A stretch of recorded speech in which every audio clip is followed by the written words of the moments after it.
मैंने कई बार देखा है कि अकेले संसद भवन के बाहर खड़े होते हैं और हमारी पेंशन के लिए लड़ रहे हैं, जी जोर तरीके से लड़ रहे हैं।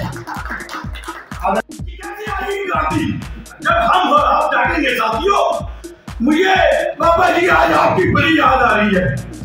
जो आ रही है यार, आपको भी एक पिछड़ कहता था आप निम्न हो, परंतु जो आपने कारनामे खड़े कर दिए कि ब्रह्मांड। तो मेरा कहने का मतलब ये है कि आज विषय जो है, आज विषय ये है कि हम सब सेलिब्रेशन कर रहे हैं हमारे बाबा साहब की 134वीं वर्षगांठ हम लोग बनाने के लिए यहाँ पे एकत्रित हुए हैं। ये हमारा पूरा परिवार इकट्ठा हुआ है, जिस विद्यालय का परिवार है, जिसके अंदर ओबीसी के प्रधान, जिसके अंदर SC ST माइनॉरिटी के प्रधान, जिसके अंदर हमारे SC के, तो पंखा ले लो, टेबल ले लो, संस्था बैठ के सड़क पे काम कर रही है जैसे 45 साल पहले करती थी। आज भी वो संस्था अपना काम कर रही है। ये सब देख रहे हो, इसका सबूत आपके सामने। ये सब के सब पूरी जमात यहाँ बैठी हुई है, हर वर्ग का बैठा है यहाँ पर, यहाँ पे कोई ऐसा नहीं है, हर वर्ग के लोग यहाँ बैठा हुआ। सर एक चीज़ और थी ना, तो पहले आप लोग उन्हें काम कहते अभी तक करते आ रहे हो, लेकिन आने वाले तो युवा संस्थाओं से पीछे हटता जा रहा है। इंजीनियर बन गए, सब कुछ बन गया, लेकिन हम लोग संगठित नहीं हुए और संगठित होना भी हमारी मेन चीज जो है हमारे संगठन। अब ये हम सेमिनार कर रहे हैं, 14 तारीख में हम पार्लियामेंट में जाते हैं, हजारों लोग की भीड़ आती है। हर साल ये होता है, लोगों पूरे कंट्री में हजारों करोड़ हम फूक रहे हैं। आप ये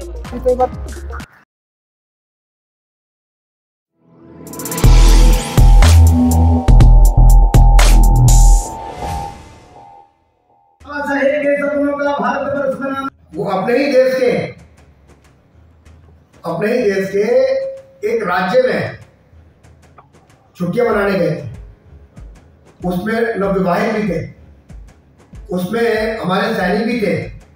वो सब के सब वहां पर गए थे अपने घूमने के लिए, लेकिन एक बहुत बड़ी घटना घटी गई जिसकी हम सब और निंदा करते हैं।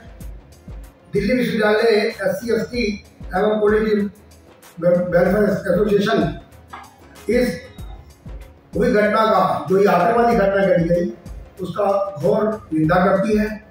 और इस मंच के माध्यम से हम सब 1 मिनट का एक मौन रखेंगे। मैं आपसे निवेदन करूंगा कि माननीय अतिथि जी और हमारे सब साथीगण 1 मिनट के लिए हम मौन रखेंगे, उनको श्रद्धांजलि देंगे अपनी इस कार्यक्रम के माध्यम से।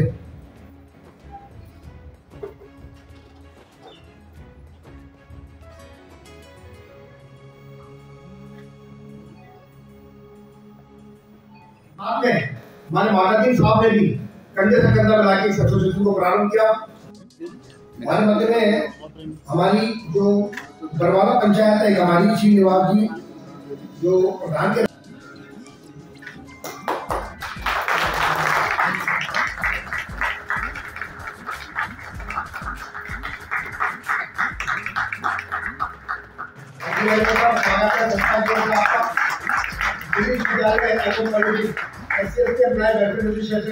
आपका धन्यवाद करती है, स्वागत करती है।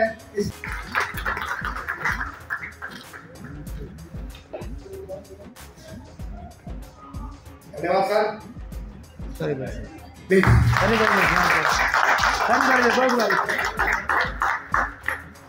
जोरदार तालियां हो जाए। धन्यवाद सर। मैं निवेदन करूंगा आदरणीय प्रेम जी से, जैसा कि समाज के लिए लड़ने वाले व्यक्ति हैं। मैंने कई बार देखा है कि अकेले संसद भवन के बाहर खड़े होते हैं और हमारी पेंशन के लिए लड़ रहे हैं, जी जोर तरीके से लड़ रहे हैं। आदरणीय प्रेम जी, हाँ जी का धन्यवाद sir.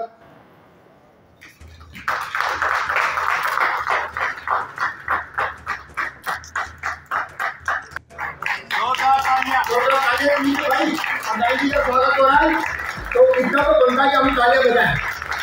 Thank you very much, बहुत बहुत धन्यवाद। हाँ जी, और हमारे सेक्रेटरी साहब सूरज जी बता रहे हैं, बड़ा ही अच्छा लग रहा साथियों जो है।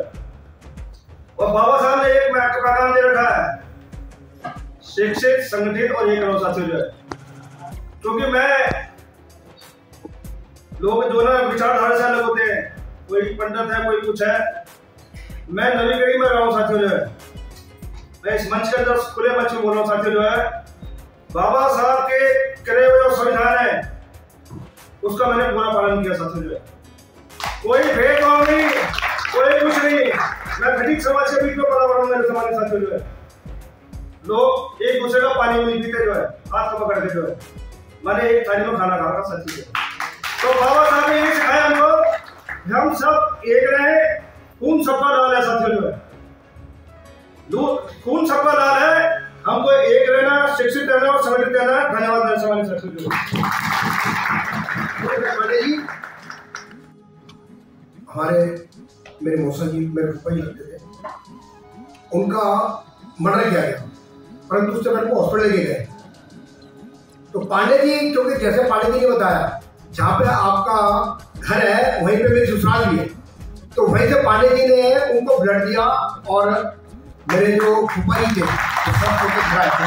मैं धन्यवाद करता हूँ मंच के माध्यम से कार्यक्रम को आगे बढ़ाते हुए। देखो साथियों, मीडिया का बहुत एक अहम भूमिका होती है कार्यक्रम को 100 वर्ष उस संगठन को, जो संगठन पिछले 100 वर्षों से लगातार कार्य कर रहा है, जैसा कि अभी आपने ही बताया था जो संगठन लगातार 100 वर्षों से कार्य कर रहा है, तो संगठन के ये मेरा निवेदन है आप सबसे कि राजस्थान करेंगे। अभी हम राजस्थान के लिए अपने स्थान पे हम प्लीज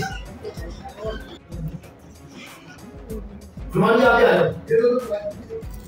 ये तो बराबर मानवी के मेरा छोटा भाई आजा भाई।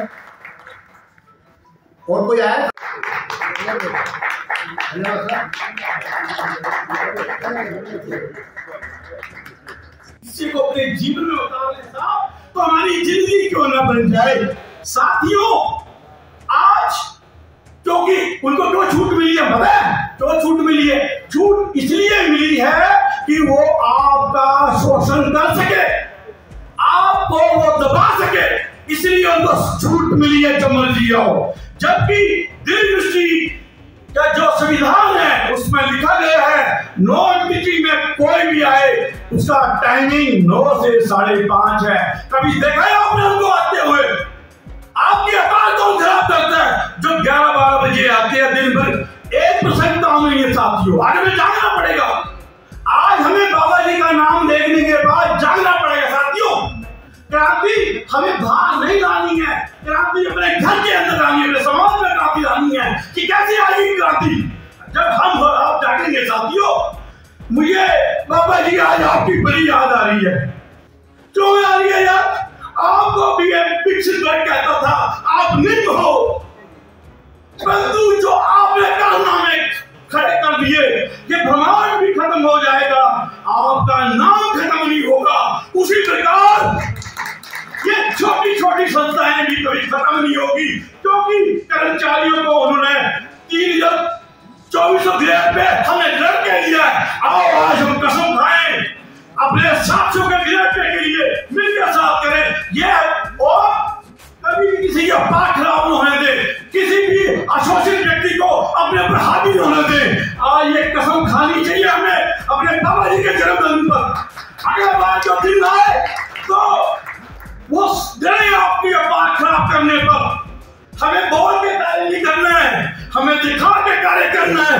हमारे जो है वही होता है जो लड़ता है, और लड़ता है ईमानदारी से लड़ता है। जब लड़ता है जब जीतते हैं। जय भारत जय भीम। जब तक सूरज चांद रहेगा बाबा जी आपका नाम रहेगा। जिंदाबाद जिंदाबाद, जय भारत। नमस्कार, मैं तुम्हारा समाचार स्वागत है। यहाँ पे बाबा साहब डॉक्टर भीमराव अम्बेडकर का 34वां जन्म महोत्सव मनाया गया और तमाम यूनिवर्सिटी के लोग मौजूद थे। बाबा साहब का क्या उद्देश्य था, क्या है? देखो, मैं ये मानता हूँ कि बाबा साहब को जितना याद किया जाए उतना कम है। आज इस सभागृह में ऐसे ऐसे व्यक्ति आए थे जिन्होंने अपने विचार रखे, और विचार से क्या बढ़ता है? विचार से तो ज्ञान बढ़ता है, ज्ञान बढ़ता है, ज्ञान से जानकारी मिलती है। अब ये देखो ना जी, एक हमारे वक्ता जी ने बताया कि 150 साल लगे अमेरिका जैसे देश को महिला को वोट का अधिकार देने के लिए, और हमारे देश के अंदर अम्बेडकर साहब ने 3 वर्ष के अंदर ही महिलाओं को वोट देने का अधिकार दिला दिया। तो ये नहीं था ना हमारे को पता, ये हमारे को पता लगा। बहुत सारी ऐसी जानकारियाँ हमारे वक्ताओं ने जो कि हमारे बीच में आए थे, उन सब ने हमको ऐसी ऐसी जानकारी दी कि सबका देखो मानसिक, शारीरिक, बौद्धिक, ये हर तरह का विकास होना चाहिए व्यक्ति का, तब वो तरक्की करता है। तो मेरा ये मानना है आज का कार्यक्रम जो रहा बड़ा भव्य रहा, बड़ा सफल रहा। उसका कारण ये था कि हम सब यूनाइट थे, हम सब एक थे, हम सब ने मिलकर करा, किसी व्यक्ति ने नहीं किया, ये कार्यक्रम सबने किया और सबने मिलकर किया। सर दिल्ली विश्वविद्यालय में भागीदारी कितनी है? भागीदारी तो सबसे पहले उठता है। भागीदारी की जहाँ तक बात कह रहे हैं सर आप, भागीदारी के लिए मैं तो ये कहूँगा कि हमको यदि विश्वविद्यालय के अधिकारी जो हमारा हक है रोस्टर के अकॉर्डिंग कह रहा हूँ सर मैं, यदि वही टाइम नहीं देते ना, बहुत बड़ी बात है। देश आज़ाद हो रहा है 1947 के अंदर, संविधान लागू हो रहा है 1950 के अंदर, परंतु रोस्टर का मिल रहा है 97 के अंदर। 43 साल का काम किया, हमारा हक नहीं मिला यूनिवर्सिटी के कर्मचारी को, बैकलॉग नहीं मिला अभी तक हमारे को, उसको नहीं मिला हमारे। तो मेरा कहने का मतलब ये है कि आज विषय ये है कि हम सब सेलिब्रेशन कर रहे हैं, हमारे बाबा साहब की 134वीं वर्षगांठ हम लोग मनाने के लिए यहाँ पे एकत्रित हुए हैं।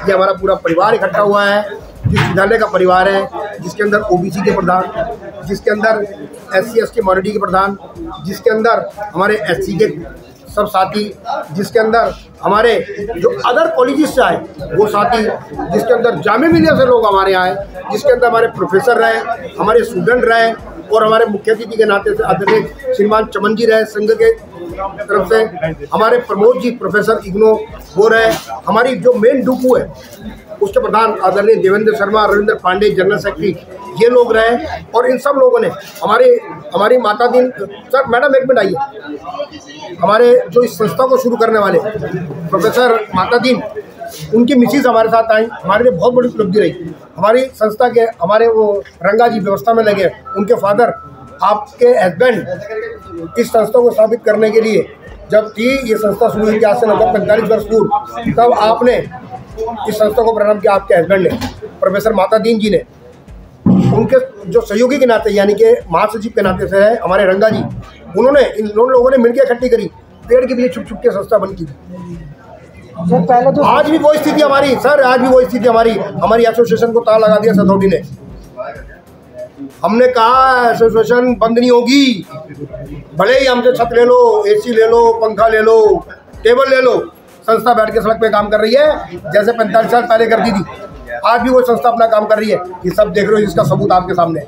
ये सब के सब पूरी जमात यहाँ बैठी हुई है, हर वर्ग का बैठा है यहाँ पे कोई ऐसा नहीं है, हर वर्ग के लोग यहाँ बैठा हुआ है। सर एक चीज़ और थी ना, जो पहले आप लोग उन्हें काम कहते अभी तक करते आ रहे हो, लेकिन आने वाले जो युवा संस्थाओं से पीछे हटता जा रहा है, बाबा साहब को भी कई बार भूलता ही जा रहा है यूनिवर्सिटी के अंदर खासतौर पर, और भी बहुत संस्थाओं में ऐसा देखने को मिला है। देखो अब पता क्या है, आज ये देखो थोड़ा स्वार्थ की राजनीति भी आ गई है लोगों को। उनको पता है कि मेरे को स्वार्थ सिद्ध करना है तो क्या करूँ मैं।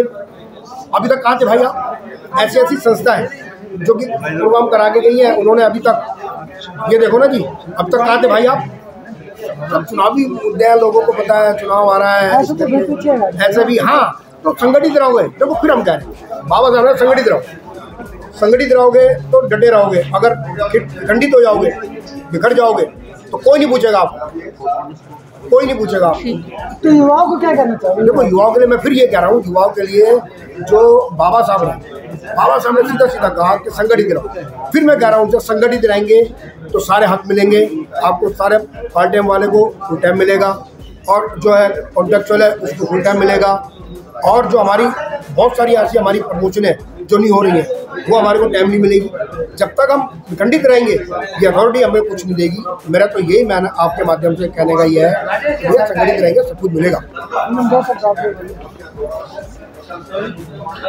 महिलाओं के लिए तो सब बात महिलाओं के लिए हमारे समाज में तो महिलाओं को पढ़ाई की बहुत ज़्यादा जरूरत है। जो हमारी महिलाएं आगे आई हैं वो हमारे लिए हमारे समाज के लिए प्रेरणादायक है, जो हमारे लिए हमारे समाज को प्रेरणा दे रही हैं आज भी, और जो पीछे रह गई हैं हम उनको भी चाहते हैं कि वो हमारे आगे आए। और मैं तो हमारा एक अम्बेडकर बनाया था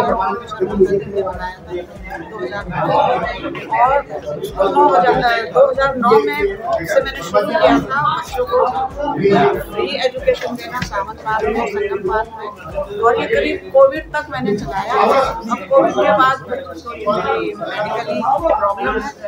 वैसे मैं बच्चों को पढ़ाने नहीं जाती, लेकिन मेरे पास 300 बच्चे झुग्गी झोंपड़ियों के बच्चे रहते थे और हम भी पढ़ाते थे और वो बच्चे अच्छे निकले।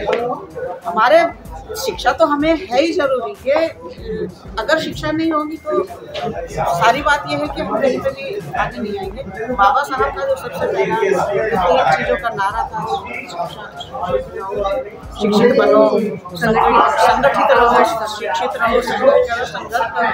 अब देखिए शिक्षा तो हमारे गाँव मजदूरों से भी आगे आ गए, लोग बन गए, साइंटिस्ट बन गए, प्रोफेसर बन गए, डॉक्टर बन गए, इंजीनियर बन गए, सब कुछ बन गए। लेकिन हम लोग संगठित नहीं हुए और संगठित होना भी हमारे लिए बहुत जरूरी है। मेन चीज जो है हमारे संगठन, अब ये हम सेमिनार कर रहे हैं, 14 तारीख में हम पार्लियामेंट में जाते हैं, हजारों लोग की भीड़ आती है। हर साल ये होता है, लोग पूरे कंट्री में हजारों करोड़ हम फूक रहे हैं। आप ये बताओ उससे कुछ हासिल हो रहा है? अगर हम यहाँ पे एक दान पात्र लगाने अपनी इच्छा से दान करके जाओ, पार्लियामेंट में भी कहीं पे भी लगाए, कहीं पे भी सेमिनार, कम से कम एक एजुकेशन के नाम पे हम बाबा साहब का एक स्कूल तो बना दो जो गरीब बच्चों को पढ़ाए। जो कहीं पे बच्चों में क्या हो रहा है, दूसरे स्कूलों के बच्चों में क्या होमवर्क नहीं आ रहा करके बच्चा उसको मार दे रहे, किसी की मटकी छू ली उसको मार दिया, किसी का काम नहीं, फीस नहीं भरी, उसको एडमिशन नहीं दिया, उसको खत्म कर दिया। हमें भी चाहिए हमारे स्कूल का है ना। सही ये था हमारे साथ पूर्व प्रधान जो यूनिवर्सिटी की यूनियन के था। सर मैं आपसे एक सवाल पूछना चाहूँगा, पहलगाम में तो 27 लोगों को चुन चुन कर मारा गया, धर्म पूछ कर मारा गया, ऐसा हमारे पूरे देश के अंदर हजारों सालों से जाति पूछ के भी मारा जा रहा है, क्या करना चाहूँगा? देखिए मैं तो यही कहूँगा कि इस देश में जो ये अपराध हो रहे हैं, जघन्य अपराध हो रहे हैं, और जो हमारे देश में उग्रवाद का जो उग्रवादी जो फैले हुए हैं हमारे देश के, ये यही घटना का अंजाम दे रहे हैं। तो मैं तो यही कहूँगा कि जो ये घटना घटी गई है ये बहुत ही दुखद घटना है, और मैं क्या पूरा देश मतलब हमारा जो है इस घटना को शोक मना रहे हैं। और मैं पाल सिंह हूँ, दिल्ली विश्वविद्यालय से रिटायर हूँ। बहुत दुखद का विषय है आज पूर्व अध्यक्ष में दिल्ली विश्वविद्यालय से। तो मैं यही कहूँगा कि पूरे देश में शोक का विषय चल रहा है। कहीं कहीं काफ़ी सारे संगठन अपना शोक प्रकट कर रहे हैं। मैं यही कहूँगा कि ये जो घटना घटी है आगे नहीं होनी चाहिए। मैं प्रधानमंत्री से भी रिक्वेस्ट करता हूँ और अपने अमित शाह जी से भी रिक्वेस्ट करता हूँ कि आगे ये घटना ना घटे, पूरा देश शांतिपूर्वक हमारा ऐसे चलता रहे। क्या मांग कर रहे हैं आप उन आतंकवादियों के लिए? मांग हमारी यही है कि उनको कैसी सजा, उनको क्या सजा बताऊं। सजा तो उन्हें जो उन्होंने करी है वो तो जघन्य है, जो उन्होंने अपराध करा जघन्य है। उनके तो आँख नाक कान सब काट देने चाहिए। मैं तो ये कहता हूँ कि जो लोग ऐसी घटना करते हैं तो उनका कोई शरीर का हिस्सा ऐसा नहीं कि उसे बख्शना चाहिए, उसे पूरे शरीर को उसको काटना चाहिए। तो मैं तो यही कहूँगा कि ऐसे जघन्य अपराध करने वालों को के साथ यही मतलब कि न्याय होना चाहिए। धन्यवाद। तो आप लोगों ने जैसा कि यूनियन के अध्यक्ष ने जो बातें बताई है, आप लोगों ने सभी बातें सुनी, और हम विकेटी टाइम्स की तरफ से भी यही चाहेंगे कि जो पहलगाम में लोग शहीद हुए हैं उनकी आत्मा की शांति के लिए हम नमन करते हैं और सरकार से निवेदन करते हैं कि उनको मौत की सजा दी जाए। और मैं जितना पुण्य मुझे दीजिए जैसे चला।